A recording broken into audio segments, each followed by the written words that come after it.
Et maintenant, nous passons la parole au professeur Revol, qui va nous parler qui va nous donner des conseils sur la gestion du temps.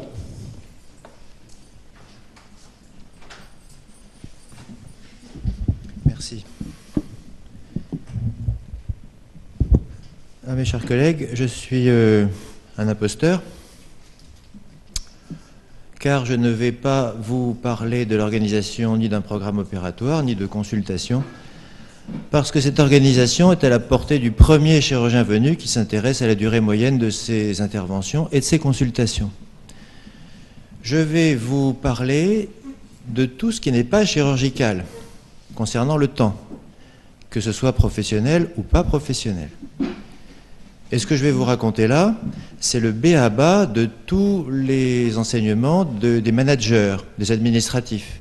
Ils connaissent ça par cœur depuis qu'ils sont tout petits. Nous, on ne connaît pas. On connaît intuitivement, on sait faire des tas de choses de ce que je vais vous raconter, mais on s'y est jamais vraiment intéressé, on n'a jamais eu d'enseignement à ce sujet-là, et donc je voudrais enfoncer le clou aujourd'hui. Donc le temps ne s'arrête pas, ne s'économise pas, ne s'achète pas. Et chacun d'entre nous en a la même quantité chaque jour, et chacun d'entre nous le gaspille sans même s'en rendre compte. Alors le temps a une certaine notion, une certaine dimension subjective et culturelle. Par exemple, si vous voulez en avoir des aspects humoristiques, vous lisez ce qu'un Anglais, Peter Mayle, publicitaire, écrit au sujet de la mentalité et de la notion relativement élastique de nos méridionaux provençaux. Donc cet aspect subjectif, eh bien, vous interpréterez, vous adapterez mon discours à votre propre sensibilité. Le temps, c'est de l'argent. On vient d'en parler longuement. Vous prenez vos recettes annuelles totales, vous le divisez par le nombre de mois, de semaines, de jours, d'heures travaillées, et vous obtenez votre taux horaire. Ce qui vous permet d'avoir une certaine notion du coût théorique de vos occupations professionnelles. Et ça a un certain intérêt, évidemment, il n'y a pas que l'argent dans la vie, mais ça a un certain intérêt pour ne pas perdre votre temps à faire des tâches professionnelles toujours, que vous pourriez facilement déléguer en les payant à d'autres. Alors on va rentrer dans le vif du sujet. Monsieur Parkinson, Cyril Northcott, en 1950, a énoncé une loi. Plus on dispose de temps pour faire un travail, et plus ce travail prend de temps. C'est une notion psychologique élémentaire. Le temps que nous nous accordons pour accomplir un travail est en général une limite mentale. Et on prend toujours tout le temps qui nous a été imparti pour faire une tâche. On attend toujours le dernier moment pour rendre notre copie ou n'importe quoi d'autre. Donc, pour gagner du temps, il suffit de savoir que c'est une limite mentale et de modifier notre programmation mentale. C'est facile à dire. Mais la première chose, c'est que quand on va vous donner une date limite, parce que pour l'instant, ce n'est pas encore vous qui les déterminez, les dates limites, on vous les donne, eh bien, vous allez la diviser par 2. Et puis vous allez voir que vous allez très bien remplir votre travail en divisant votre temps par 2. Vous allez éventuellement, comme Descartes, fragmenter votre travail en sous-tâches, et puis voir que tout ce qui n'est pas indispensable est inutile, et puis réévaluer le temps de chaque tâche, enfin bref. De toute façon, vous allez parfaitement y arriver. Encouragé par ce premier succès, eh bien, vous allez essayer de gagner du temps encore et diviser par 3 le temps qu'on vous a donné. Et c'est encore très facile, le plus souvent. Je ne parle pas de la durée des opérations, encore une fois, hein, ni des consultations. Vous allez pouvoir gagner du temps en appliquant le principe de Pareto. Vilfredo Pareto, économiste italien de la fin du XIXe siècle, a découvert un principe tout à fait intéressant, la loi des 80-20, qui s'applique à des tas de choses, et appliquée à la gestion du temps, elle nous dit, et avec tout à fait raison, que 20% de l'effort produit 80% de l'effet. Quand elle est appliquée intelligemment, cette loi de Pareto vous permet de gagner en efficacité considérablement. Alors l'efficacité, c'est bien joli, mais il faut savoir à quoi vous allez appliquer votre efficacité. Et donc, gagner du temps, pourquoi faire? Il faut savoir ce que vous voulez faire de votre vie, professionnelle, familiale, sociale, etc. Donc, il va falloir savoir quelle est la bonne chose à faire. Alors pour ça, on va changer de paragraphe et on va essayer de modifier nos habitudes. Parce que, eh bien, notre rapport au temps, comme vous commencez à le comprendre, résulte beaucoup de nos habitudes. Et les habitudes, c'est bien, c'est pratique, ça empêche de réfléchir, mais ça nous empêche aussi de nous comporter différemment. Or, et des psychologues l'ont bien montré, entre le stimulus et la réaction, l'être humain est doué de la liberté de choisir sa réaction. Et notre comportement découle de nos décisions et pas des circonstances, pas de notre condition. Si notre vie est déterminée par les circonstances, c'est que nous avons bien voulu, consciemment ou pas, laisser faire les circonstances. Donc, si on veut éviter ça, il vaut mieux plutôt que réagir aux circonstances, agir, être proactif. Alors ici, je sais que je prêche des convaincus parce que vous n'avez pas choisi ce métier pour rien et que vous êtes tous des proactifs, c'est sûr. Tout ce qu'on fait est le résultat d'un choix, qu'il soit conscient ou non. Tous ces choix font notre vie. Pourquoi est-ce que vous êtes levé ce matin? Pourquoi est-ce que vous faites ce métier plutôt qu'un autre?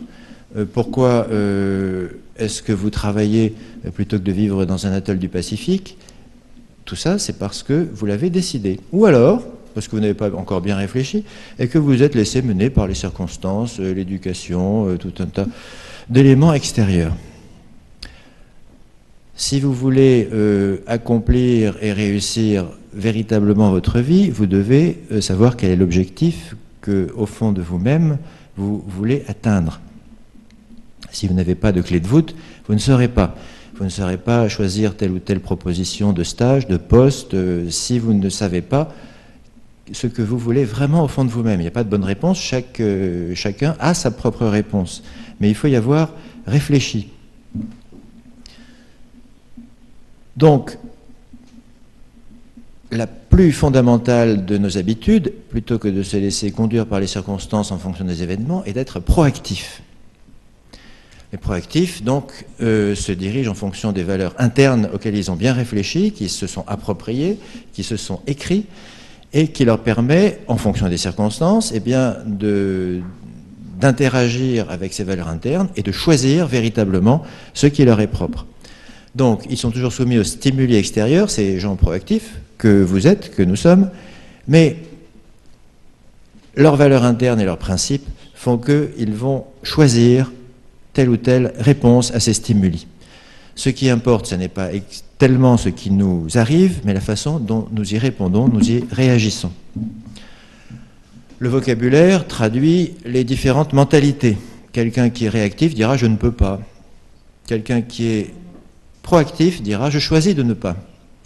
Quelqu'un qui est réactif dira « je dois », je ne sais pas qui m'a dit, mais je dois. Le proactif dira « je préfère », etc. Une autre façon de mesurer le degré de proactivité, c'est de voir à quoi on s'intéresse. On s'intéresse à des tas de choses, on a des ennuis au travail, on s'intéresse à notre famille, on s'intéresse à la santé, on s'intéresse à la guerre nucléaire, à la politique, etc. Et puis il y a des choses qui ne nous intéressent pas du tout, ou on s'en fiche complètement. Bon, dans le cercle des préoccupations, on va s'apercevoir qu'il y a des choses que nous pouvons contrôler. Ça s'appelle le cercle d'influence. Et des choses qui sont intéressantes, certes, mais que nous ne contrôlons pas.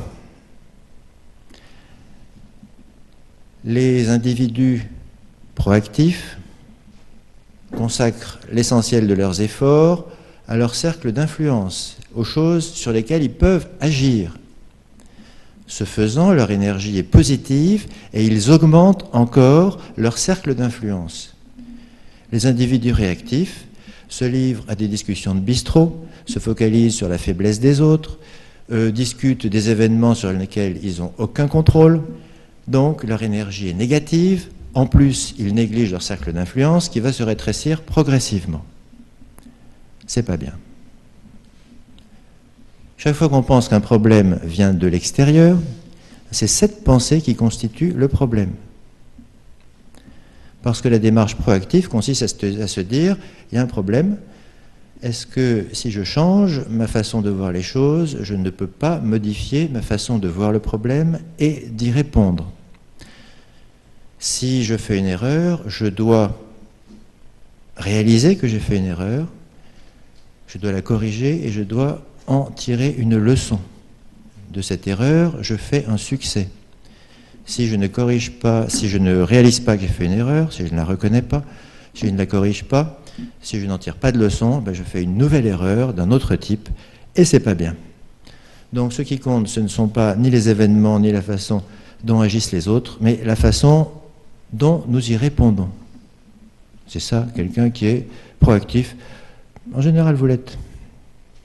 Il faut donc être une partie de la solution et pas une partie du problème. Alors maintenant qu'on sait qu'on est proactif, on sait qu'on peut diriger nos propres vies, ou en tout cas essayer de les influencer dans le sens qui nous va bien. Alors la direction et la gestion. La direction.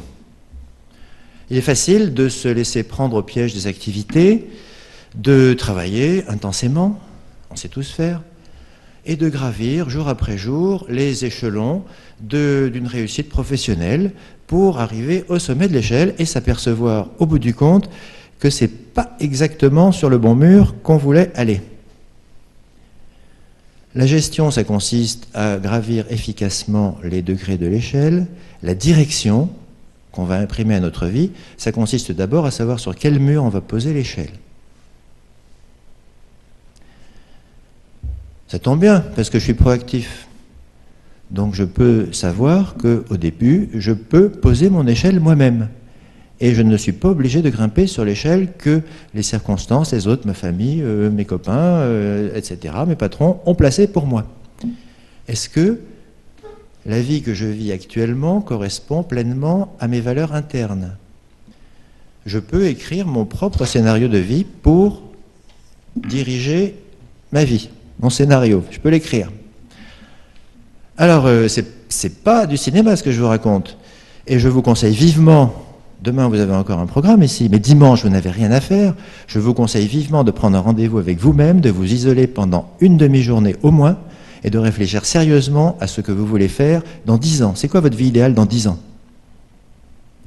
Il n'y a pas de bonne réponse, chacun a sa réponse. Votre vie idéale sur tous les plans, personnel, professionnel, familial, social, tout. Il faut vraiment mettre tout ça à plat. Et c'est quoi les valeurs qui vous animent pour atteindre ce but? Et ça, vous devez le mettre par écrit. Et le processus qui va consister à vous isoler vous-même, à réfléchir à tout ça et à le faire, a autant d'importance que ce que vous aurez marqué sur votre bout de papier. Et votre bout de papier, vous le regarderez de temps en temps, vous le mettrez à jour périodiquement, mais c'est extrêmement important pour vous-même. En tout cas, vous allez rédiger un ordre de mission personnel qui est juste entre vous et vous. C'est un secret. Mais ça vous permettra de savoir ce que vous voulez vraiment. Et c'est le moment de le faire. C'est pour vous que je dis ça. Donc, si vous voulez savoir ce que vous devez écrire là-dessus, eh ben, il faut la conclusion en tête. C'est quoi ma vie idéale dans 10 ans? Idéal. Ce ne sera pas forcément ça, mais c'est vers ça que je veux aller. Ce sont mes objectifs et mes valeurs. Une fois que vous avez placé votre échelle, eh ben, il n'y a plus qu'à y grimper. Vous avez votre direction, c'est votre ordre de mission. La gestion, alors pour gérer efficacement les choses, eh ben, il faut grimper sur l'échelle, d'accord, eh ben, ça y est, l'échelle est posée, on y va. Alors là, il y a des trucs de psychologie. Parmi les trucs de psychologie, on est tous occupés à faire des choses qui sont soit urgentes ou pas urgentes, soit importantes ou pas importantes. Donc quand c'est urgent et important, c'est 1, quand c'est important et pas urgent, c'est 2, quand c'est urgent et pas important, c'est 3, quand c'est pas urgent et pas important, c'est 4. Bon. Évidemment, les individus proactifs vont éviter les cadres 3 et 4. Parce que ce soit urgent ou pas urgent, de toute façon, c'est pas important. Bon. Et donc, ils vont se limiter au cadre 1 et 2. Alors, ce qui est urgent, évidemment, ça nécessite une réaction immédiate, d'autant que c'est important. Donc, spontanément, on y réagit à l'urgence. En plus, c'est gratifiant, on fait ce qu'il faut. Alors que ce qui est important, urgent ou pas urgent, nécessite une certaine proactivité. Ce qui est important, ça ne nécessite pas une action immédiate, même plutôt, on aurait plutôt tendance à procrastiner, à remettre ça au lendemain. C'est une erreur. Pourquoi c'est important? Parce que ça nous rapproche de nos résultats, ça correspond à nos objectifs, ça correspond à notre mission personnelle, donc ça va nous rapprocher de ce qu'on veut vraiment. C'est pour ça que c'est important. Donc c'est une notion d'importance qui est aussi personnelle et relative. En tout cas, quelqu'un qui est efficace et proactif, il va travailler le plus souvent dans le cadre 2. Évidemment, quand il y a une urgence, il va y répondre. Mais plus souvent, il va travailler dans le cadre 2, dans ce qui est important pour lui et pas urgent, va réduire spontanément l'importance du cadre 1. Plus on travaille dans le cadre 2, et plus la part respective des urgences va diminuer, sans les disparaître complètement. Donc ça, c'est un des premiers secrets de l'efficacité, de la gestion, une fois qu'on a déterminé vers quel endroit se diriger. On néglige les cadres 3 et 4, et on travaille dans le cadre 2. Il faut savoir aussi que, alors là on n'a pas le temps d'y insister beaucoup, une organisation de type 2 comporte 4 activités. Il faut identifier ses rôles. Je suis chirurgien, mais aussi je suis père de famille, je suis fils, je suis mari, je suis président de club, je suis etc., etc. Donc j'ai plusieurs rôles sociaux. Dans chacun de ces rôles, j'ai des buts. Je dois définir des buts, en tout cas, à court, moyen et long terme. Et donc, il faut que j'organise mon temps. La meilleure échelle d'organisation du temps, c'est la semaine. Et donc, il faut que je planifie mon emploi du temps dans la semaine, évidemment, tenant compte des consultations, des programmes opératoires, etc. Et que j'adapte tout ça en fonction des imprévus inévitables. J'insiste sur le fait que vous devez programmer votre temps libre et vos divertissements d'une façon aussi sérieuse que le reste. Sinon, vous êtes mort. L'horloge interne, chaque c'est un rythme différent, mais enfin, la concentration est chez tout le monde maximale vers 10 heures du matin, et puis ça diminue pendant l'après-midi, on y est. Et puis ça va monter un petit peu jusqu'à 20 heures, et puis ça va diminuer lamentablement, bref. En tout cas, la concentration maximum, c'est dans le matin, dans la matinée, autour de 10 heures. Donc c'est le matin qu'il faut faire les tâches qui exigent la plus haute concentration. C'est pas à ce moment-là qu'il faut faire son courrier, si possible.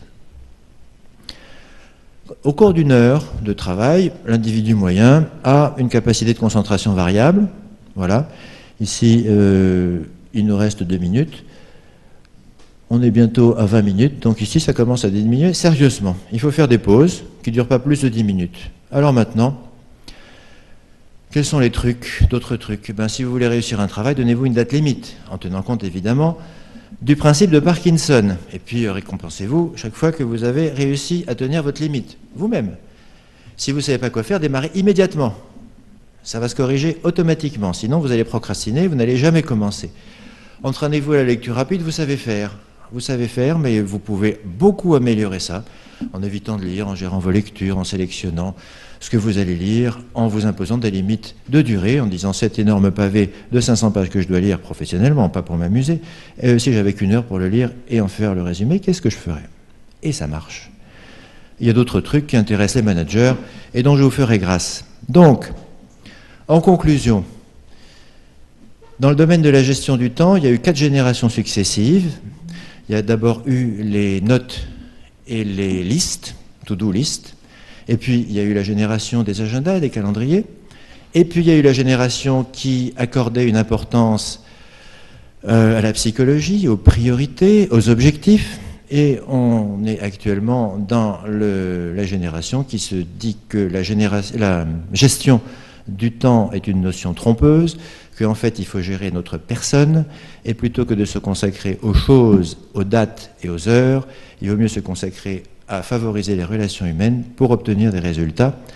Et donc, méfiez-vous de ce sujet passionnant, parce que si vous vous y intéressez vraiment, vous allez être conduit des agendas à la psychologie appliquée, et de là, vous allez dériver sur la philosophie, ce qui, quand même, est grave pour un chirurgien. Je vous remercie.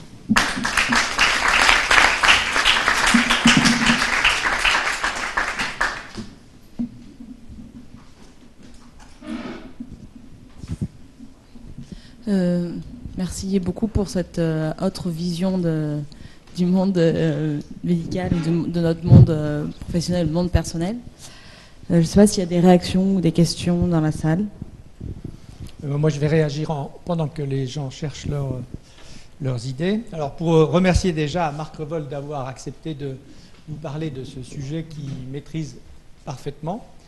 Alors, Marc Revol, j'ai beaucoup insisté pour qu'il vienne parce que ça fait très longtemps que j'ai découvert un manuel qui vous concerne tous, qui s'appelle le manuel de survie du chirurgien, qu'il a magnifiquement écrit avec un de ses collègues, Jean-Marie Servant, et que j'ai offert à l'Académie de chirurgie, tellement je trouvais que c'était important d'avoir ça. Et c'est d'ailleurs à l'origine de cette réunion de 1 jour et demi. Ce livre, donc, je l'ai offert pendant à peu près, ça fait quoi, 15 ans qu'il est écrit ? 10 ans, oui. 10 ans. Je l'ai offert à toutes les générations d'internes et de chefs de clinique de mon service en chirurgie viscérale. Et le dernier, je l'ai offert à l'Académie de chirurgie, parce qu'il résume tout à fait ce qu'il vous a dit, et puis tout ce qui est important en termes de gestion de votre activité, de futur, même s'il y a des choses qui ont besoin peut-être d'être remises à jour, parce que les choses évoluent beaucoup. Donc, un grand merci, voilà ce que je voulais lui dire par rapport à ça, et par rapport à ce livre que vous devriez tous vous procurer. Voilà, je ne fais pas de publicité, mais je trouve que ça mérite vraiment l'achat. J'ai aucun droit d'auteur, alors on peut y aller. D'autres questions ?